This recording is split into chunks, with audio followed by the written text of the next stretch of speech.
Hey everyone, Andy, welcome back to the channel. Today, we're diving into a true classic, a meal that brings everyone to the table, the perfect roast dinner. I'm talking about beautifully golden roast potatoes, tender, juicy meat, vibrant veggies, and a gravy so good you'll want to drink it.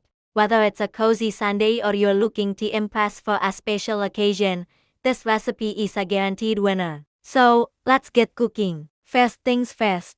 Let's talk ingredients. It's all about quality. Today, you can use a whole chicken or a nice beef roast, whatever you fancy. You'll also need about 45 medium potatoes, a few carrots, and an onion. For our seasonings, we'll use olive oil, salt, pepper, a bit of rosemary, and some fresh garlic. And for the grand finale, you'll need a gravy mix or some homemade stock. Simple, right? The magic is in the method. Alright, let's get started. The first step is to preheat your oven to 200 degrees Celsius or 400 Fahrenheit. While that's heating up, let's give our meat some love.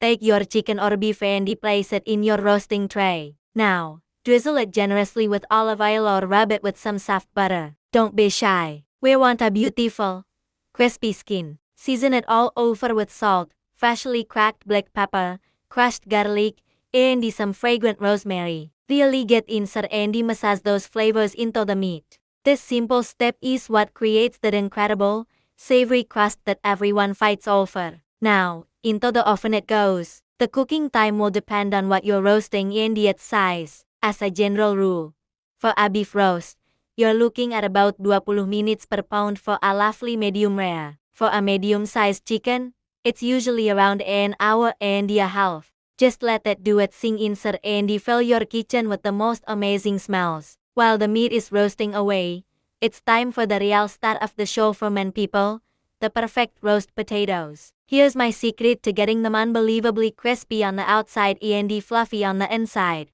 Start by peeling your potatoes and boiling them for about 10 minutes, just until they're slightly softened. Then, drain them really well and give the colander a good shake. This is key. It roughens up the edges, creating all these little nooks and crannies that will catch the hot oil and turn incredibly crispy. Now, coat them in some oil, sprinkle with salt and maybe a little more rosemary, and get them into the oven. They'll roast alongside the meat for the last 45 minutes or so, until they're deep golden brown and irresistible. Don't forget to add your chopped carrots and onions to the tray as well. They'll caramelize and add a wonderful sweetness to the whole dish.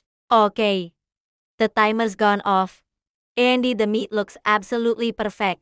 Take it out of the oven and transfer it to a cutting board. Now, this is a crucial step.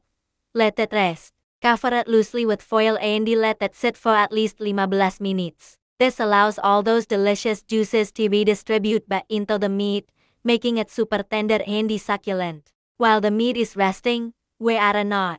I repeat, not throwing away those browned bits and drippings in the bottom of the roasting pan. That's pure gold. Place the tray over a medium heat on your stovetop.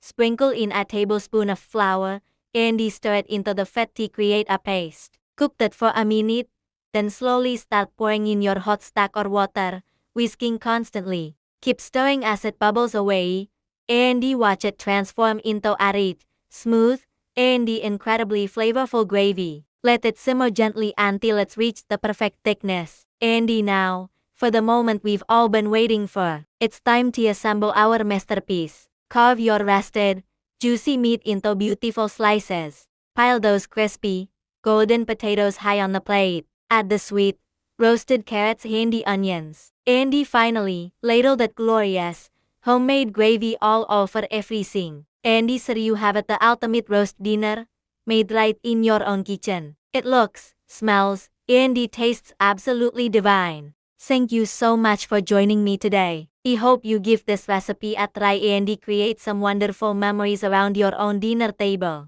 If you enjoyed this video, please give it a big thumbs up. And don't forget to subscribe for more delicious home-cooked meals. Let me know in the comments what your favorite part of a roast dinner is. Until next time, happy cooking!